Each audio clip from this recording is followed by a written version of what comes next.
Howdy, my name is Frankie Jackson. I am a coordinator in the LGBTQ Pride Center here at Texas A&M University in the offices of the Dean of Student Life. My pronouns are they, them. Welcome to Let's Hook Up. This is our panel where we'll be talking about consent, hooking up. We'll have some STI prevention and just a ton of other really great content right now for February. So I want to start off by thanking our panelists today. We have Dr. Denise Christophe and Jasmine Jones from Health Promotion. I'm going to have them do some intros. We've got some content warnings and other stuff. We're going to get into some questions. We are hoping to get to the Q&A portion of our program, and you can submit questions via Facebook or here in our Zoom webinar. However, we worked really hard this month on getting some really solid rounded questions, so we may not get to the Q&A portion. If we don't get to that and you still have questions, please feel free to message the center, email us, and we will get back to folks. So, alrighty, with that being said, Denise, would you like to start us off? Yeah, thanks so much, Frankie. My name is Dr. Denise Kursafi. My pronouns are she, her, and I am a health promotion coordinator in the offices of the Dean of Student Life, focusing primarily on interpersonal violence prevention. Howdy, y'all. So my name is Jasmine Jones, and I'm a health promotion specialist in the Office for Health Promotion, just like Dr. Kasafi. And I focus on interpersonal violence prevention, specifically our awareness months, as well as our Green Dot Bystander Intervention Program. And I am so happy to be here with you all tonight. And so, Denise, I think I'm going to hand it back to you. Yeah, so as Frankie mentioned, we wanted to create a really intentional space to have this conversation tonight. And I actually looked up some information today just to be sure. I know of only 3 states in our country that require medically accurate, comprehensive sex education, but even those states don't require education to be inclusive to the LGBTQ plus community in 2021. So we wanted to kind of enter this conversation today in this space with just a couple of things to preface what we'll be talking about tonight. And so the first is that we're going to give you evidence-based information about healthy relationships and sexual health, not necessarily our opinions as educators, but we're also going to be real with our audience because we know that a lot of times there aren't spaces to have these conversations. And these are topics that students have expressed wanting to know more information about. So like I said, we're going to create a space with openness and honesty toward those topics so that we can promote a sex positive experience. Jazz? And so for our viewers that are watching that are survivors of violence, we want you all to know that parts of this conversation may bring up feelings or even make you feel uncomfortable. So please take care of yourself, unplug, walk away from the computer, go get a cup of water, whatever you need to do. And we want you all to know that we are going to have a conversation tonight tailored toward healthy relationships for our LGBTQ plus community.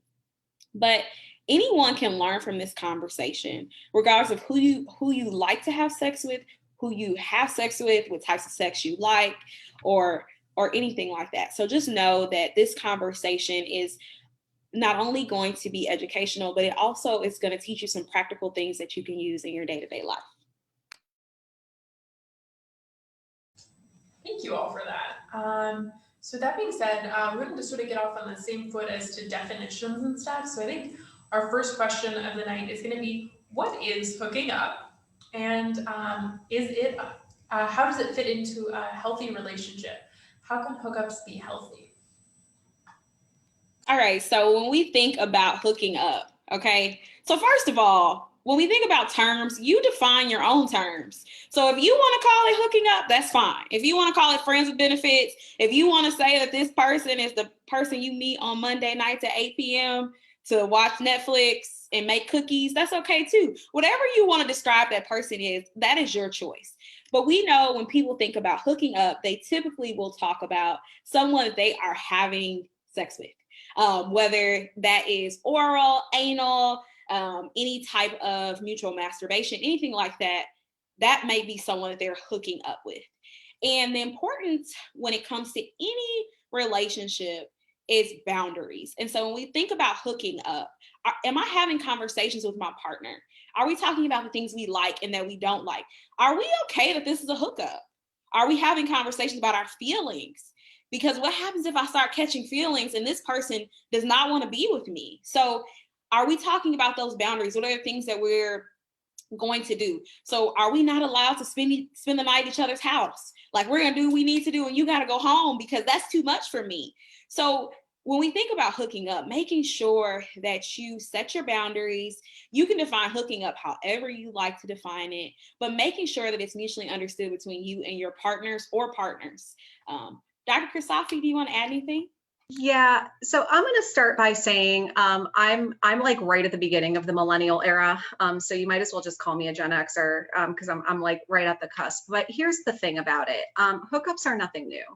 And I think that every generation that's between that 18 to 25 year range, every generation that comes before them finds some way to shame it, as if it didn't happen when they were in that range, or it doesn't happen when they're out of that age range. So I don't necessarily want anyone watching this to walk away with this idea that hooking up is shame.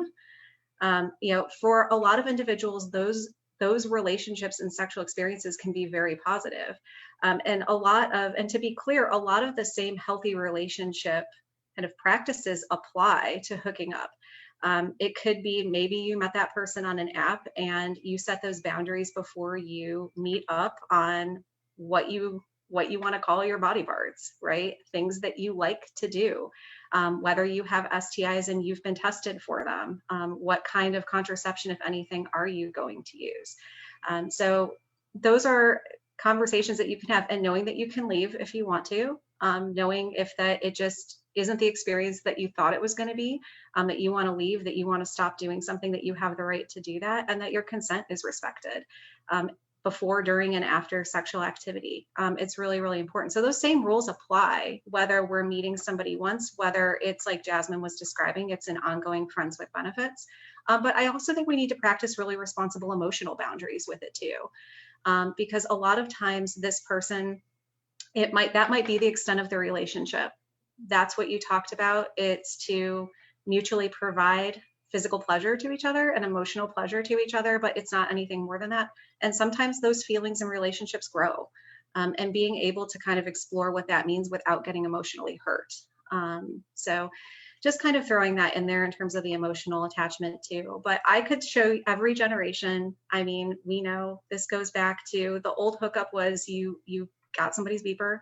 And before that, it was you called somebody. And before that, it was Woodstock, because let's just be honest, right? I mean, I could bring up multiple examples. So yeah, I want everyone watching this to know there's no shame around hooking up, but also those emotional boundaries are really important, and expressing consent is still really important to that. So I think you both kind of touched on these things, but we wanted to talk a little bit about what are relationship boundaries, how do I know what my boundaries are, and how do I express those to a partner? All right, I'm taking this one. I'm jumping in head first. So first of all, I love boundaries. I think that they are essential in all relationships. And for me, I learned a lot of boundaries with my best friend. So I didn't learn them in an intimate partner relationship, but I learned them with my best friend, or I learned boundaries with my mom or my family. I was like, okay, how do I learn how to set these really good boundaries? And so boundaries are what you will and will not deal with. And so when it comes to an intimate partner relationship or someone that you are engaging in sexual activity with, you want to make sure that you're talking about things like, okay, maybe I have experienced some type of trauma. So we're going to talk about the things that I don't like that might be triggering.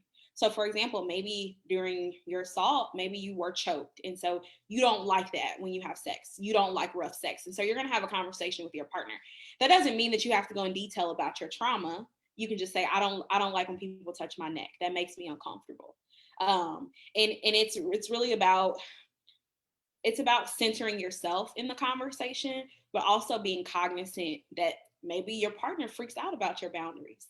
And so you talk about, okay, this is how I feel, or if you do this, this is how I may react. And so having those conversations about what you will and what you won't do, so you all won't try certain things. So for example, if anal is not something that you like, then okay, this is a no-go for me. This is a deal breaker. I don't want to do this. And you and your partner can have that conversation. They know not to try that with you because that's something that you're not interested in.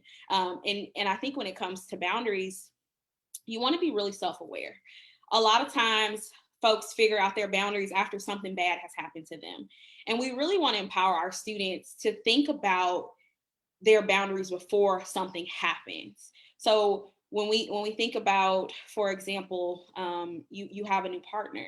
So are you all talking about, okay, I really like when you touch me there, but I don't like this. And so are you all having those conversations constantly and often, and you're checking in? And so maybe it's you all are sexting and you're just kind of having that conversation, or you all are talking about your fantasies. It doesn't have to be awkward, but talk about what you like, what you don't like, so you all can have great sex. And that's what it boils down to. You want to have really great sex, and so you got to talk about your boundaries.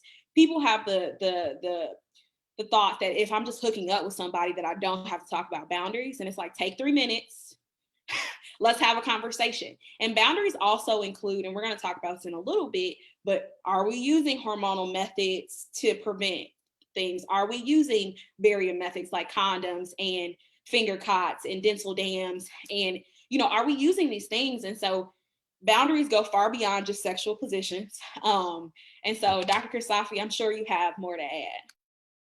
Yeah, I definitely do. So I mentioned before, that was really thorough, Jess, so thank you. I mentioned before that a healthy relationship requires consent, but that goes beyond just the simple yes and no's. A lot of times with boundaries, we do will, want, won't activities with students to explore in different facets of their life. And this is so applicable to what we want out of our sex lives, right? In our intimacy with other people, about what I know I absolutely like to do based upon maybe it's self-pleasure, right? Figuring out what works for you. Maybe it's previous sexual experiences. It could also just be, I don't like to have sex, right? So how do I find that connection with somebody? What's going to be comfortable for me?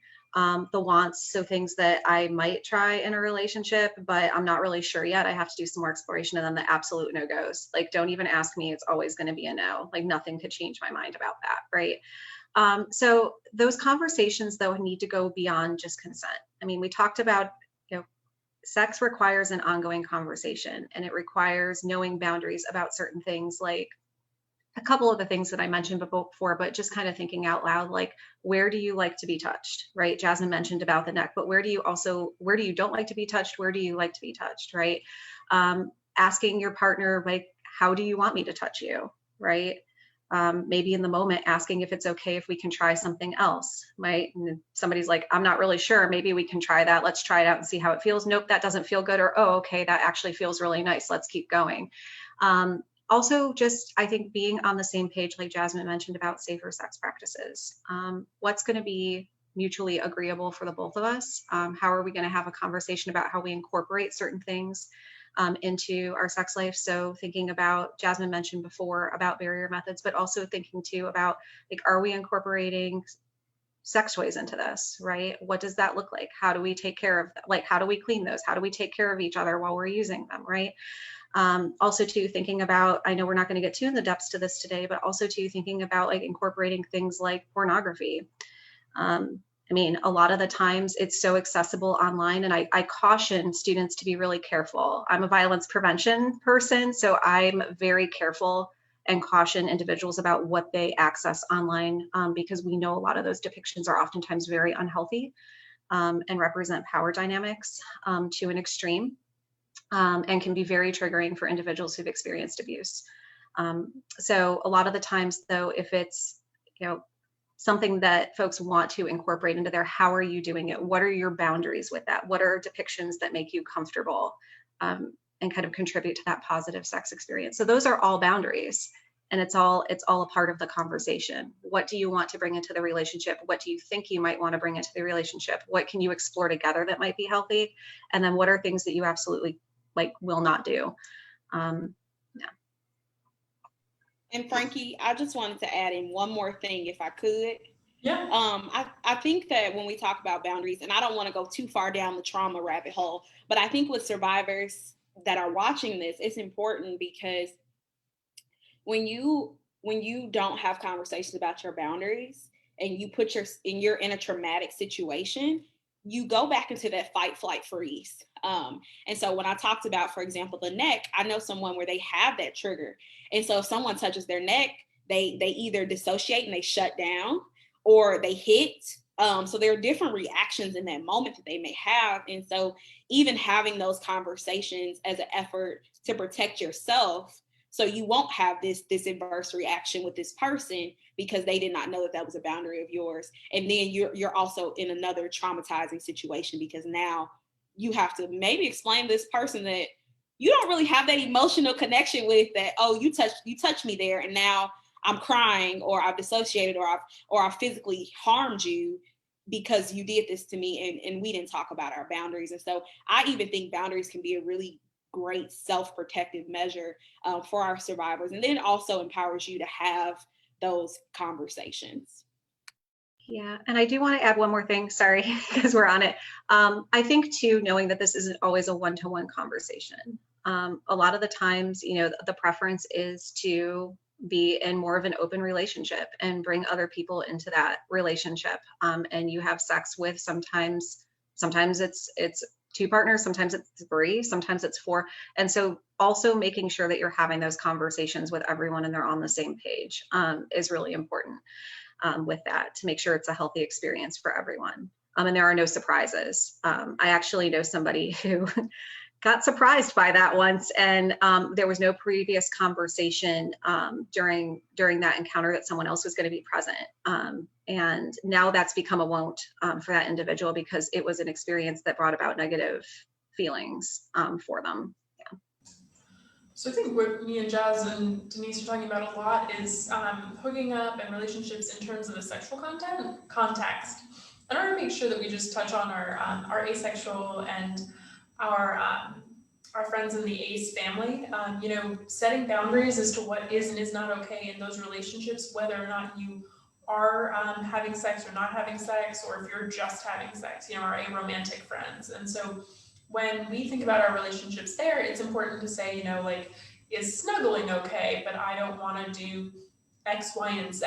And so, for our ace friends who are out there sort of thinking about these things and figuring out, it's also important for y'all to have those conversations about what is and is not okay, with the cuddling, maybe, it's cuddling clothes on or cuddling clothes off is okay, whatever that particular dynamic is, it's important to communicate, like Jazz and Denise are saying beforehand, so that we can go through things. Now, relationships change, as we stated, and so things might grow and develop, and that's, beautiful and wonderful too, or they might not. And so I just want to make sure that we're including our ace friends in this conversation. So we're going to move on to some other questions. Thanks, y'all. So if someone is using dating apps, is this just for hooking up, or can it be used for long-term relationships?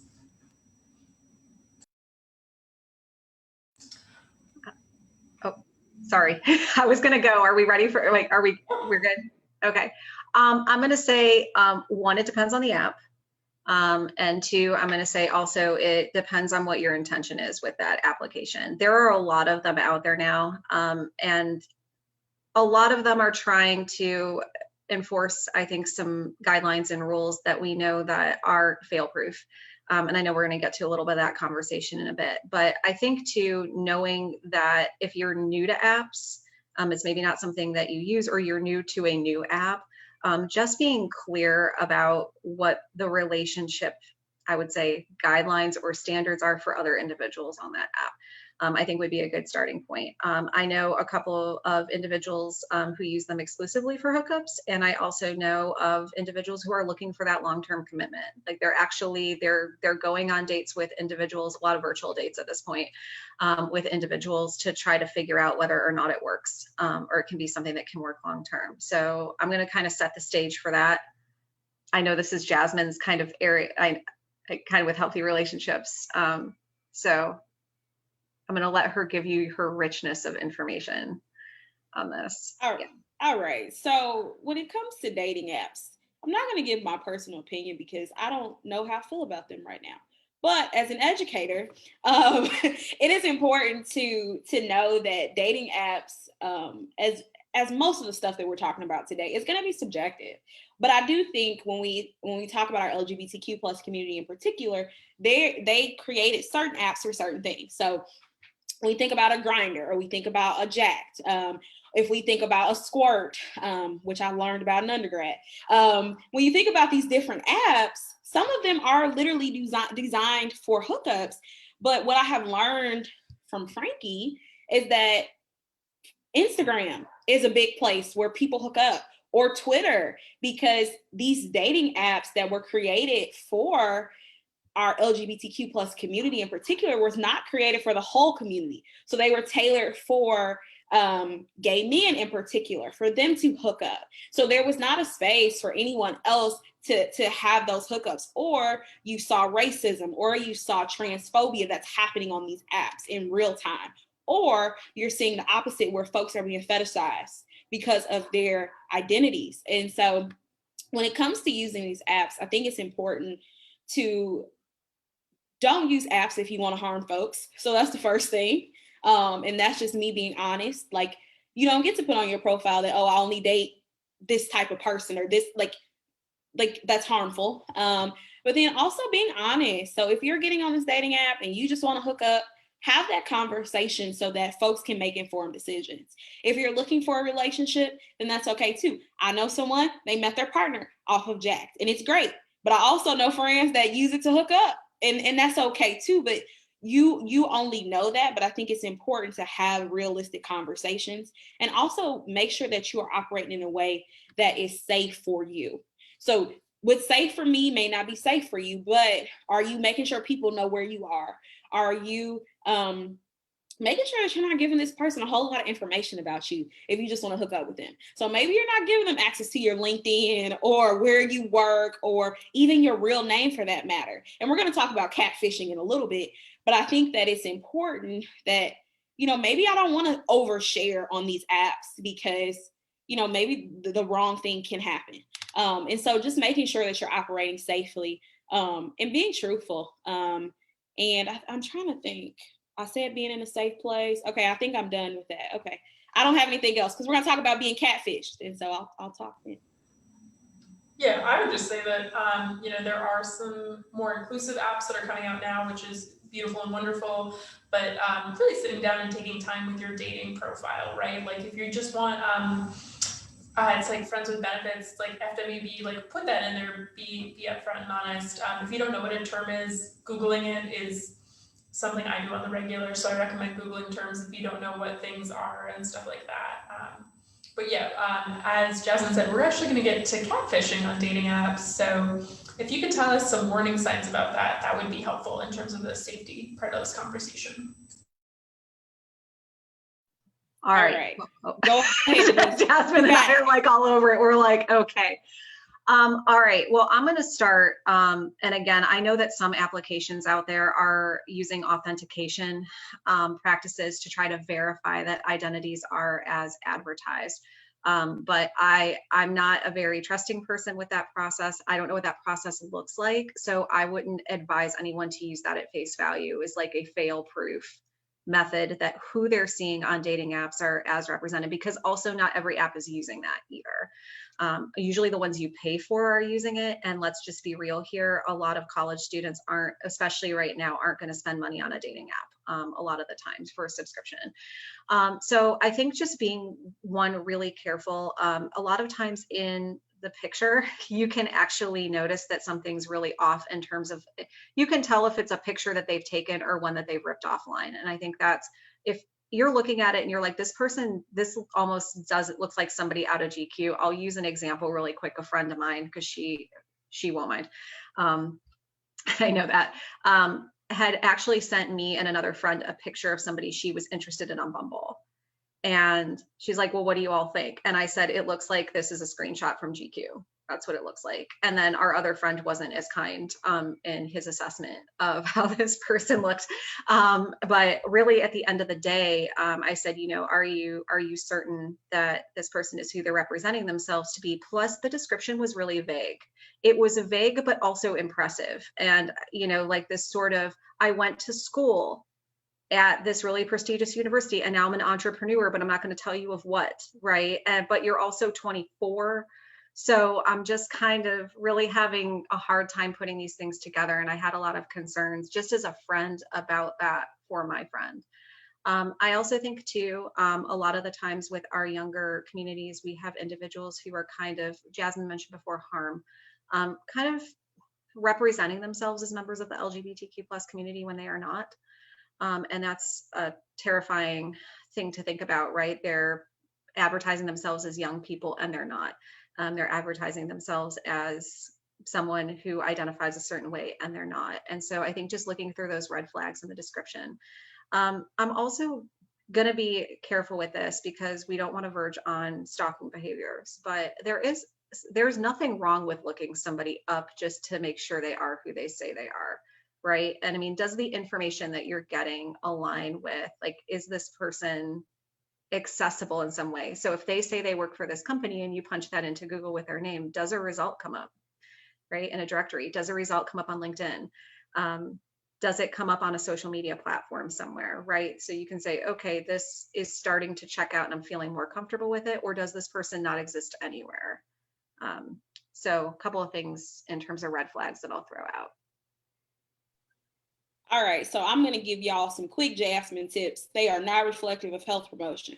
Okay, so when it comes to not being catfished, right? Because prevention isn't everything. And so when I think about that, and I have used dating apps, and folks are like, well, you don't have Instagram. You must not be real, because they want to see if you have Instagram to see if you look like your pictures that you posted on your profile.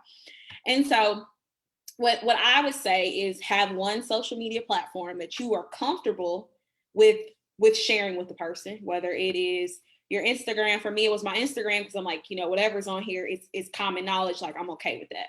So you can share that, or you can always FaceTime if you're comfortable. And at least with FaceTime, you can see their face and see if it's really them. Of course, if they're comfortable with FaceTiming.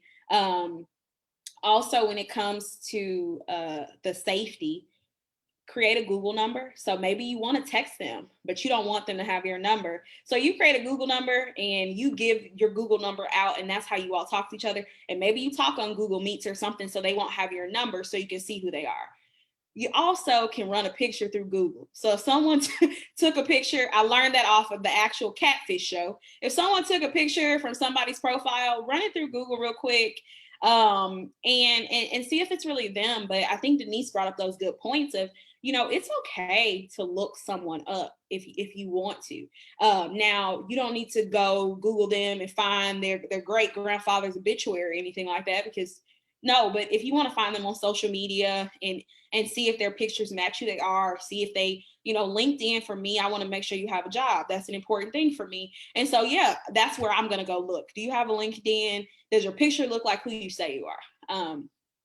And I think also when people have outlandish excuses as to why you can't set up a Zoom date, or you can't FaceTime, or you can't meet, or, right now we're not meeting because of COVID, but like, you can't actually see what this person looks like. They may be hiding something from you. And sometimes when we think about catfishing, I think we automatically think the person isn't like who they physically look like, but sometimes they are what they physically look like, but they have a whole different life. So maybe they're partnered and they are not in an open relationship. And so you find out on social media that they have a partner and small children, and they're messaging you and you're like, like, are you like, and so those types of things as well, when we think about of catfishing, and when we really think about it, it's really deception. And so we don't want to be in relationships with people that deceive us. And so I've saw other sides of where people have catfished because they want someone to like them, or they want attention, or they want to hurt someone as well. We saw those instances. And so it's important to make sure that you're vetting these people that you are meeting online, and not exhibiting stalking behaviors, but taking a few measures to just make sure that they are who they say they are. Yeah, I think some of the things they touched on about those video calls or the things like that. OkCupid and some other apps have improved or added app functions due to the pandemic and stuff, and so people can go on virtual dates in those apps. So you're not handing out Google numbers or your personal information.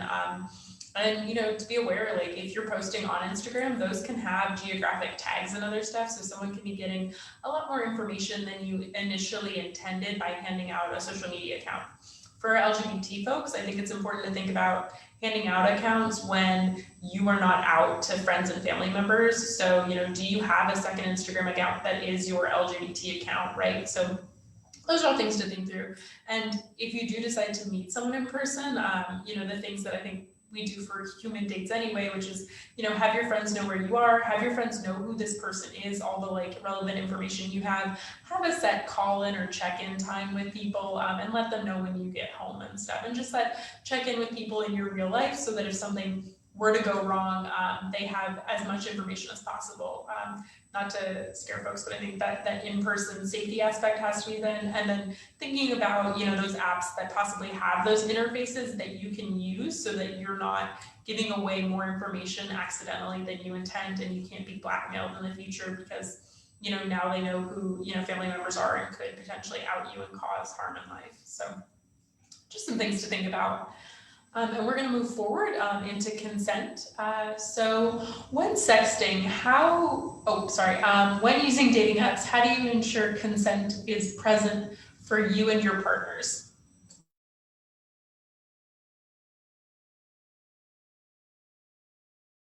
Sorry, I was today years old when I figured out you can move these tiles around in Zoom when you're trying to unmute yourself. So that was a little freaky because I went floating on my own screen. All right, so I think with this question, I know we wrote it, Frankie, but then as you were saying it out loud, I was like, I got a little bit off. So are we talking about sexting specifically, or are we talking about like consent with? Yeah, so we had a dating app question, but I think we've hit dating apps pretty hard. Okay. So why don't we move forward into when sexting, how do you know you have consent? Yeah, so a lot of the times I think with sexting, it needs to be, so we need to make the distinction between what is flirting in our text and then what is inviting sexting, right? Flirting with someone through a text, there's nothing wrong with doing that if you mutually like each other and it's invited, right? So you want to talk to this person through text, you're engaged in having that conversation. It's a positive conversation. It's not derailing or going in a direction that might send up a bunch of red flags for that individual, right? And no one said, hey, please stop. Like, you've got the wrong number. I don't want to talk to you anymore. Like, quit sending me this information. So flirting is absolutely fine. But a lot of the times when we're engaging in flirting conversation with somebody, it turns into sexting, right? Especially if the conversation starts getting intense, and it starts going in that direction about like, hey, like, what do you like, or do you want to see a picture of my dick or my breasts or my vagina or whatever, right? And we're sending all of like these kind of flirty texts to kind of, I think, feel out the situation a little bit, right? And make it a little bit more passionate. Now, a lot of the times you can't assume that the flirting text is necessarily going to go in that direction, or it's okay to take it in that direction.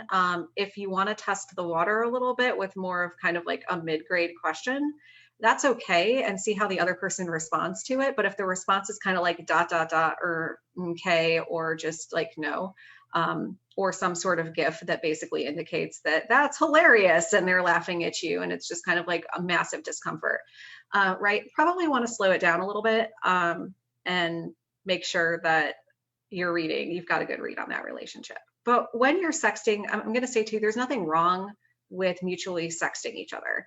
I think where it goes awry is when somebody says that, it goes back to the boundaries, right? When we're sexting, a lot of those communication rules apply, but the verbal communication is just written.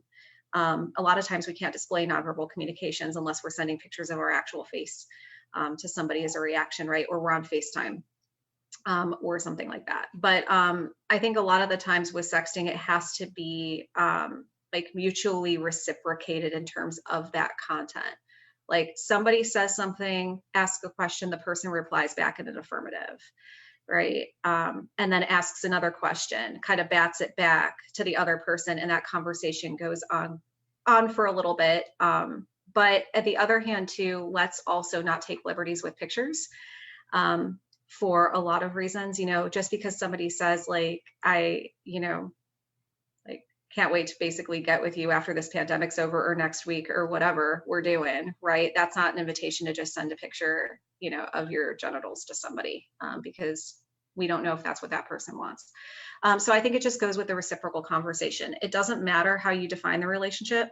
Really, not necessarily just talking about long-term partners here who maybe are just separated by way of the pandemic, but also talking about an individual who you might have met on an app somewhere you're talking to online. Maybe the two of you haven't met in person before. Maybe it's been nothing but FaceTime or Zoom. But that conversation can actually be really positive sexual outlet as long as it's reciprocated in terms of its communication. If somebody stops replying, if they're kind of like trying to change direction of the conversation, if they've straight up said like, I need you to stop like sending me, like talking to me like this, or I don't want to talk about this right now, then the consent's gone. Like you can't just push the boundaries because it's in writing. So Denise, I think you did a great job just kind of talking through sexting and even going to our next question when we're going to talk about sending nudes and dick pics. But I want to kind of talk about when we think about sexting, also including emojis in there. And so I love an emoji, like they're great. But if I send Frankie an eggplant, maybe Frankie just thinks that I want to eat an eggplant tonight.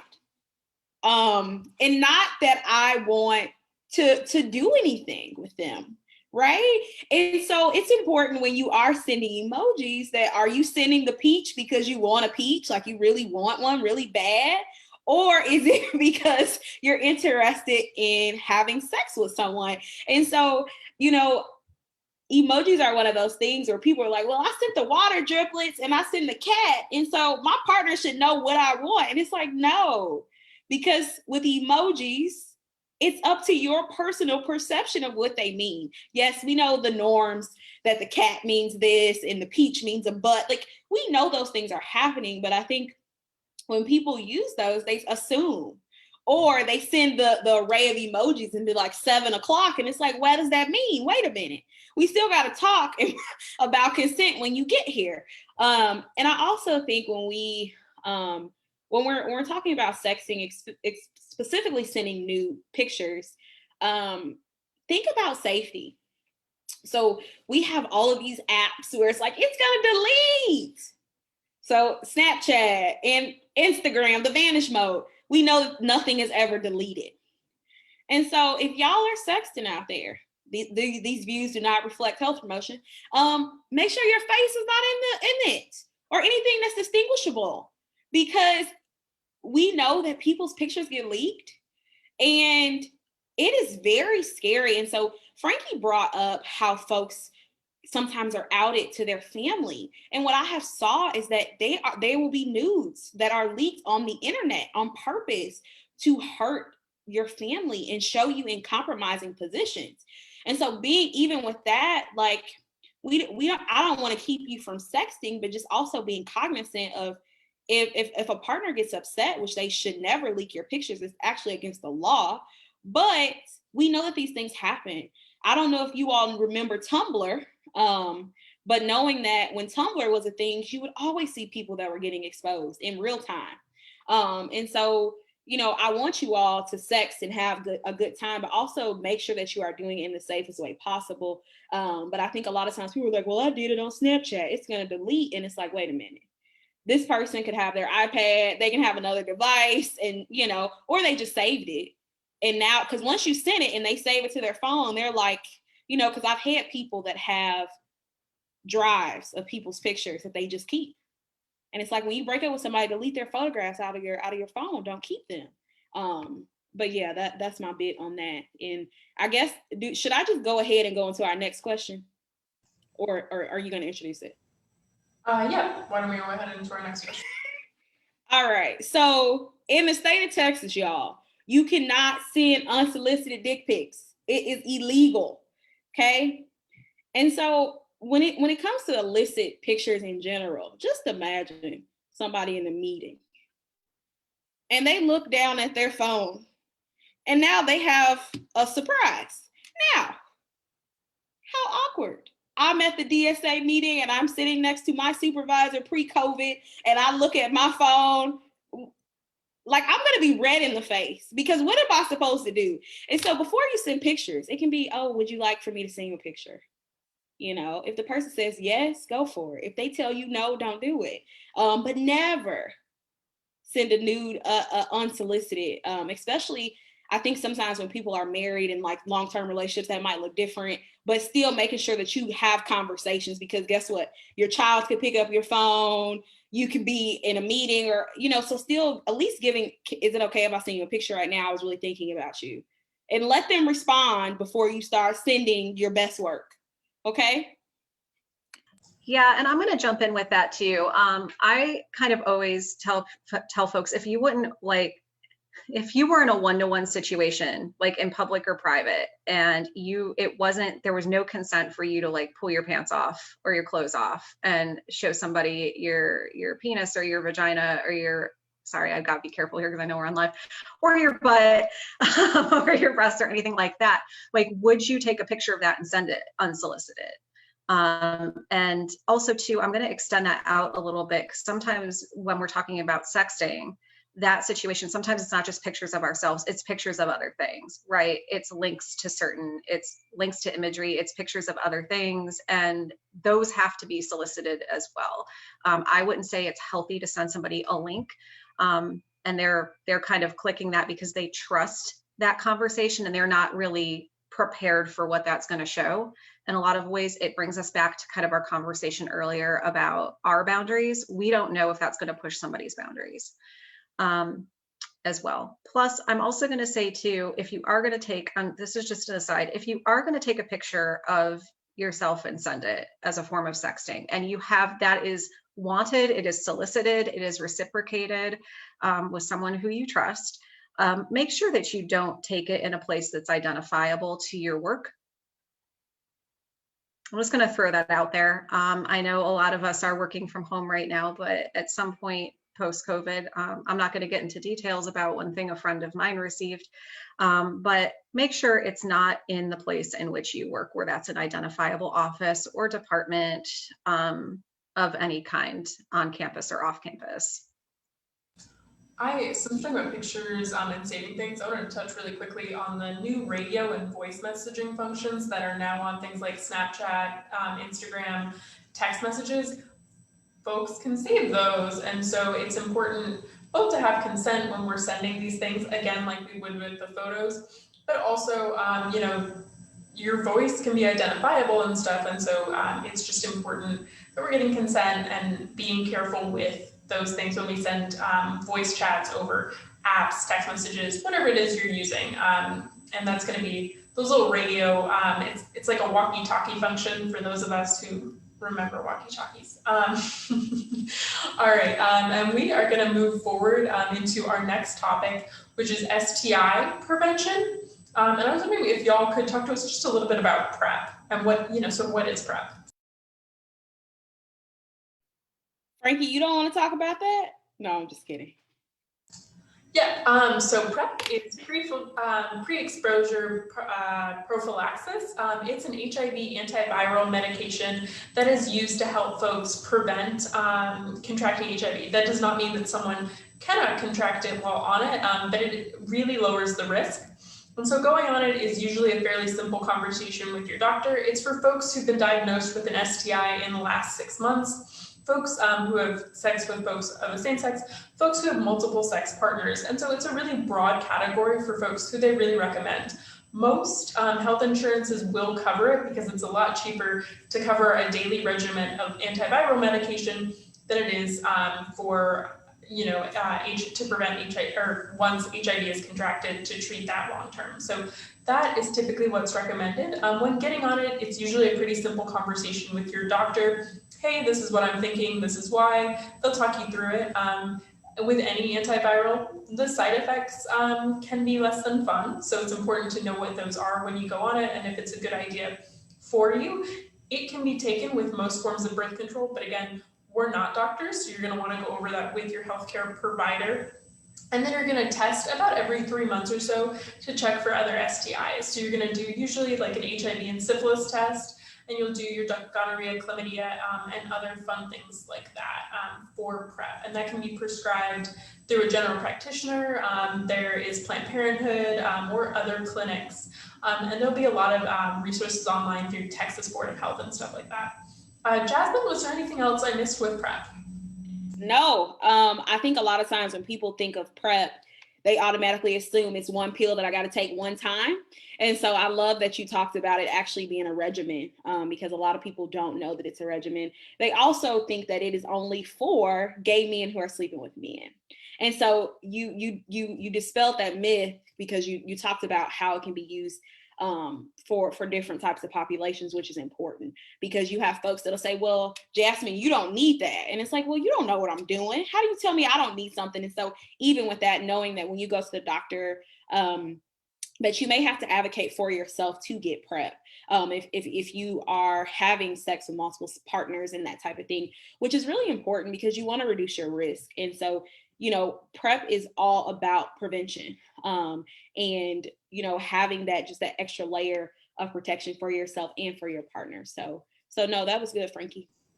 I also just want to jump in before we jump to our next thing, is that there are now 2 levels of it too. There used to be sort of the more strong one, and folks were having side effects on that. And so there is, I don't want to say weaker, because again, I'm not a medical professional and you should be having these conversations with your doctor. But if we think of terms of hormonal birth control, right? Like there are stronger doses, lower doses, and they work for different people. And so there are different doses of PrEP with our next generation there. So if folks have a little bit of trouble on their first round with it, there are other options, and it's important to go back in and have that conversation with your doctor if you are having a lot of those severe side effects, because it's important to prevent these sorts of things. All right, and with that, we're going to jump to our next question, which is, what is the best way to have conversations with your partner about STI prevention status and or comfortability with testing? Yeah, so wow, I'm taking a lot of the conversation questions, but that's cool. So again, I think that I'm going to take us back to boundaries really quickly. This goes with that conversation. I know that we mentioned it up there, but I think too, before, if you know that you have an STI, if you know that you have an STI, right? Like let's say that you went to Butyl and you got tested and something came back, as positive. And you are either actively with a partner or you're wanting to hook up maybe with new people, or something happens where the moment just arises and it's like, me and this other person are going to have sex, right?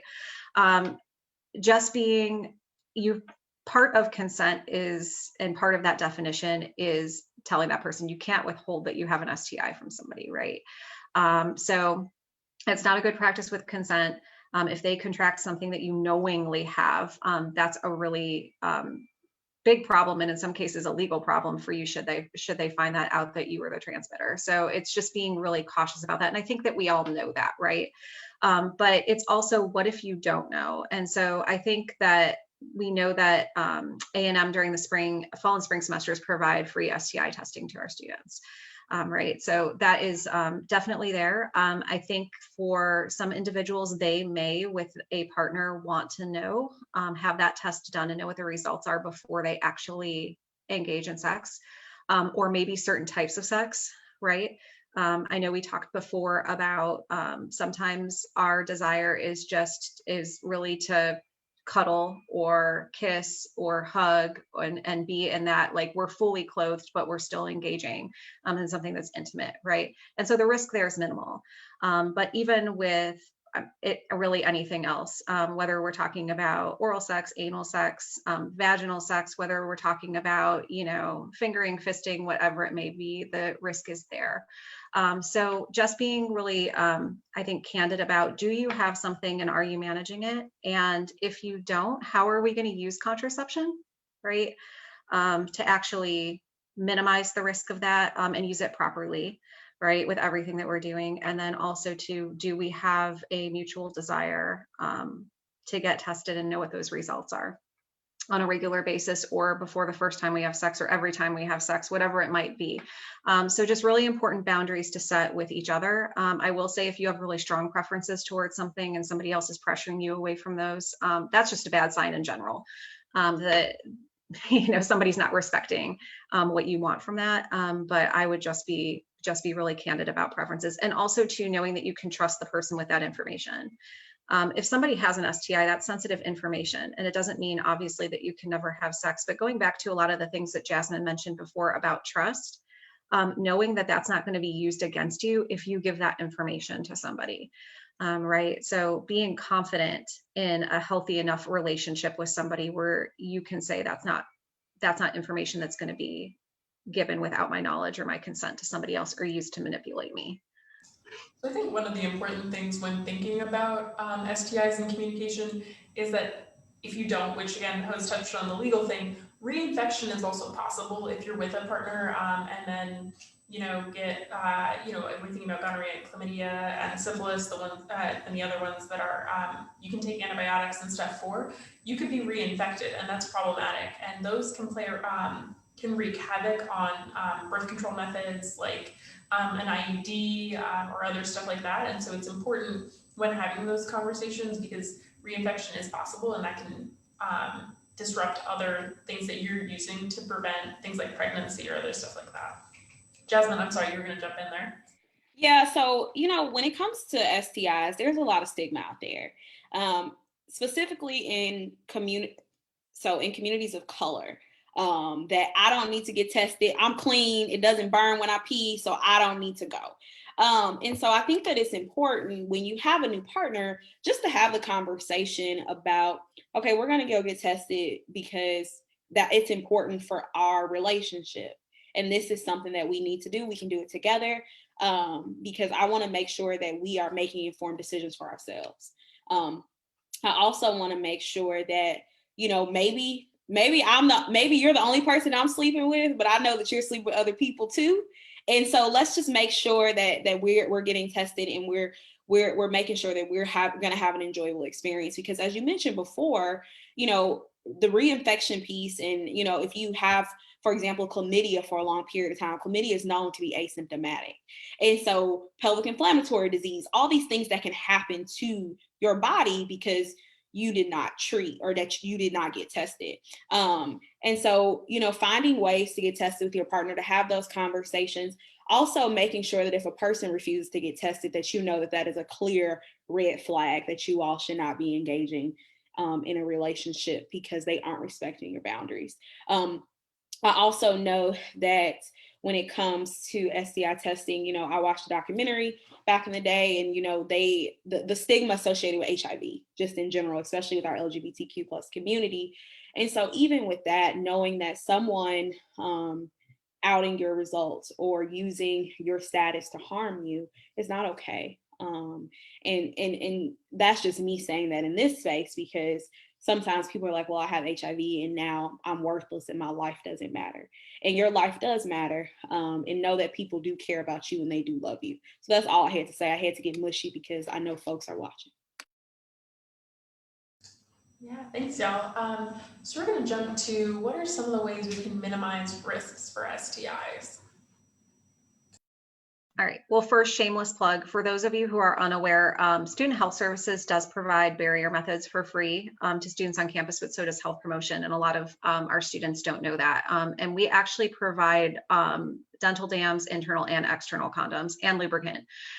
So we have actually like a full range. We also have latex free when we think about allergies, lubricated and unlubricated condoms. And then we have individual packets of lube. So we have, if you are finding that something that you need is inaccessible, please check with us in Health Promotion, because we do have those, and we can discreetly pass them off to students even during COVID and set that up.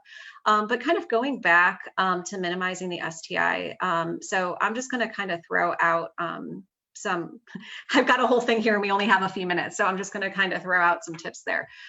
So no matter really what kind of sex you want to engage in, if it's going to be oral sex, anal sex, whether it's going to be vaginal sex, we really do recommend using barrier methods if possible. and also being really intentional about also using them sometimes on sex toys as well. A lot of times the external condom can be really helpful to just kind of containing a lot of fluids, keeping things clean. If you're going to be using, for instance, toys in between, like going from a vagina to an anus, making sure that you're cleaning that condom out, and also using lubricant to minimize tearing. I'm going to be really candid with you all. I think a lot of us know this. Sometimes just with sex, it doesn't have to be rough for tearing to occur. Sometimes that's just a natural part of the skin kind of process there, and kind of just movement of it. But lubrication is really important to minimizing that STIs. And then also when we think about finger cots, right? Or using gloves. So in a lot of times when we're thinking about like, for instance, fisting, putting on a whole glove, but what that does is it protects our hands from spreading bacteria. And it also, which can throw off the pH of if we're not, wash your hands. I'm just going to say that it's COVID anyway. Please wash your hands, even if you're putting a glove on or a finger cot. Just wash your hands before you do any of it, right? But what it does is also protects our hands. Like if we have any cuts on ourselves, or if our fingernails like are not filed or a little jagged, or maybe they're sharper, it just protects us from accidentally causing damage to our partner as well. So those are a couple of things that I can recommend. Jazz? Denise, I honestly think you covered it all. Frankie, I know we only have 4 minutes, so go for it. I was just going to ask if we had, any closing statements. We will be sharing some resources with folks in the comments on Facebook. We'll be sharing, we've got some One Love. Obviously, we mentioned student health services and stuff like that, but I will give y'all a minute each to do some closing statements, and then I've got just a quick center blurb. All right, so I'll go first. So one thing that I'm going to tell you all, so we covered a lot of things today. So some things to just remember is have the conversation with your partners or partners. Talk about the things you want, you don't want. Make sure that you are comfortable with the sexual activity that you are involved with. Mm-hmm. And maybe it's not sexual activity. Maybe it's just cuddling or hugging or holding hands. But make sure it's what you want and that it's okay with you and your partner. And the last thing is that lube is not bad. So if you need lube, use lube. That's all I have. Oh, I'm unmuted. Oh my goodness. I'm sitting here and I'm like, yeah, Jazz. I'm like, affirming statements are coming out, full sound in the background. Sorry, that was my fault completely. But with the closing statements, one, I just want to really thank Frankie and the Pride Center for being able to create spaces like this where we can really introduce a lot of this conversation to our students in our community. I just want to let everybody know that we are resource rich in health promotion, and we are definitely willing to have these conversations also one-on-one. We consider ourselves big supporters and allies of our LGBTQ plus community, our health promotion staff. So at any time, if you have questions or want to connect with us for resources, more information, have us answer maybe more in depth anything that we talked about tonight, we're happy to connect with you one-to-one or connect through the Pride Center because we're right down the hall. Or on Zoom, whatever works for everyone. But I just want to thank you all for inviting us tonight to have this conversation. Mm-hmm. Awesome. Thank you all so much. Just as a reminder, the LGBTQ plus Pride Center does also provide condoms, dental dam, and lube. We also have safe sex kits. Those will give you detailed instructions on how to turn external condoms into dental dams if you need that little bit of help. So that is awesome. I want to thank our speakers tonight, Denise and Jasmine. It is always a joy to have y'all here educating us on these topics. If y'all liked what you saw tonight, we'll have a variety of programs throughout this semester that are available through our newsletters, social media channels, so stay tuned there. Our next Pride Live will be March 9th. It will be at 6 p.m. and we'll be talking to Denise Parker, the former mayor of Houston. So we are very excited to have her on for a one-on-one conversation. And with that, we're going to disconnect from Facebook. So thank y'all.